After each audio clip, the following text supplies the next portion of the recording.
देखिए NCERT physics class 12 का question number है 9.7। क्वेश्चन कह रहा है कि अपवर्तनांक 1.55 के कांच से दोनों फलकों की समान वक्रता त्रिज्या के उभय उत्तल लेंस निर्मित करने हैं। यदि 20 सेंटीमीटर फोकस दूरी के लेंस निर्मित करने हैं तो अपेक्षित वक्रता त्रिज्या क्या होगी, यही क्वेश्चन था। क्वेश्चन फिर एक बार समझ लेते हैं। कह रहे क्वेश्चन में अपवर्तनांक 1.55 यानी कि 1.55 अपवर्तनांक का एक उभय उत्तल लेंस बनाना है जिसका वक्रता त्रिज्या समान है। यानी कि हमारा वैल्यू जो दिया है वो म्यू का वैल्यू दिया है। किसका वैल्यू दिया है हम लोग का? म्यू का वैल्यू दिया है। यानी कि म्यू का वैल्यू हम लोग का दिया है 1.55। ठीक है। अब कह रहा है कि यदि 20 सेंटीमीटर फोकस दूरी के लेंस निर्मित करना है, यानी कि फोकस दूरी दिया है 20 सेंटीमीटर, फोकस दूरी मतलब एफ, एफ का वैल्यू दिया हम लोग का है 20 सेंटीमीटर दिया है। तो आपेक्षिक वक्रता त्रिज्या बताना है और कह रहा है कि दोनों समान वक्रता त्रिज्या है। तो क्या करेंगे, मान लेंगे यहाँ पर, ठीक ना, लिखेंगे माना कि, ठीक ना, R1 पहला वक्रता त्रिज्या है तो R1 बराबर हम लोग R मान लिए, ठीक है, और R2 बराबर भी RA मान लेंगे। लेकिन यहाँ देखिएगा उभय उत्तल है तो उभय उत्तल लेंस में R1 जो है वो प्लस होता है और R2 जो है वो माइनस होता है।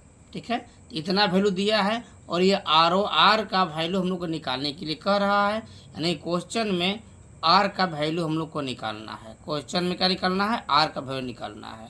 ठीक है, तब देखिए कौन फार्मूला हम लोग लागू करते हैं। देखिएगा फार्मूला, देखिए तो हम लोग अपना इस क्वेश्चन में लेंस मेकर फार्मूला लागू करेंगे। तो लेंस मेकर फार्मूला हम लोग का है कि 1/f is equal to mu minus 1 into 1/R1 minus 1/R2। इसी फार्मूला को हम लोग बनाएंगे।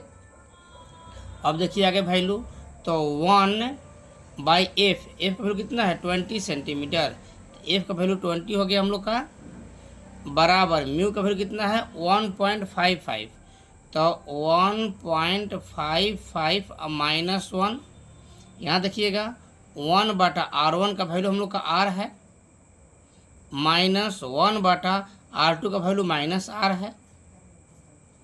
ठीक है, अब आगे देखिए अगले स्टेप में, तो यहाँ हो जाएगा हम लोग का 1/20, यहाँ 1.55 में से 1 घटाएंगे तो हो जाएगा हम लोग का 0.55। यहाँ देखिएगा 1/R, यह माइनस माइनस प्लस हो जाएगा 1/R।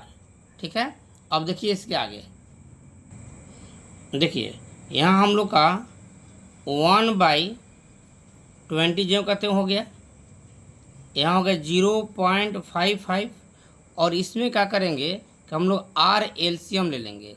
जब R एलसीएम लेंगे तो यहाँ पर 1 + 1 हो जाएगा, कोई दिक्कत नहीं ना है। अब यहाँ देखिए ये 1/20 इज इक्वल टू 0.55, यहाँ ब्रैकेट हटा देंगे तो मल्टीप्लाई का चिन्ह आ जाएगा और 2/R हो जाएगा। यहाँ आप लोग ध्यान से देखिएगा, ये पॉइंट हटाएंगे हम, देखिएगा यहाँ पर ये पॉइंट हटाएंगे तो नीचे हो जाएगा हम लोग का 100 हो जाएगा, ये पॉइंट कैंसिल हो गया। अब इसको 5 से कैंसिल करेंगे तो यहाँ देखिए 5 से कटाएंगे तो 11×5 = 55 होता है, इसको 5 से कटाएंगे तो 20×5 = 100 होता है। और मैथ करते ही देखिएगा कि नीचे से नीचे कैंसिल हो जाता है, यानी कि ये 20 ले ये 20 कैंसिल हो जाएगा। अब कितना बच गया यहाँ पर 1, देखिएगा ध्यान से, यहाँ 11 दूनी 22 और नीचे हो गया R। ठीक ना, यहाँ नीचे 1 मान लेते हैं और क्रॉस मल्टीप्लिकेशन करा लेते हैं। देखिएगा ध्यान से यहाँ पर, तो जब क्रॉस मल्टीप्लिकेशन कराएंगे हम लोग, लेकिन तिरछा तिरछा गुना कर लेंगे तो R इज इक्वल टू कितना हो जाएगा 22 सेंटीमीटर। इसी R का वैल्यू पूछ रहा था तो हम लोग का 22 सेंटीमीटर हम लोग का R का वैल्यू हो जाएगा। तो ये हम लोग का जो न्यूमेरिकल है ये इम्पोर्टेंट न्यूमेरिकल है। आप लोग पूरा वीडियो शुरू से अंत तक देख लिए। ठीक है, धन्यवाद। अगले वीडियो में फिर मिलते हैं।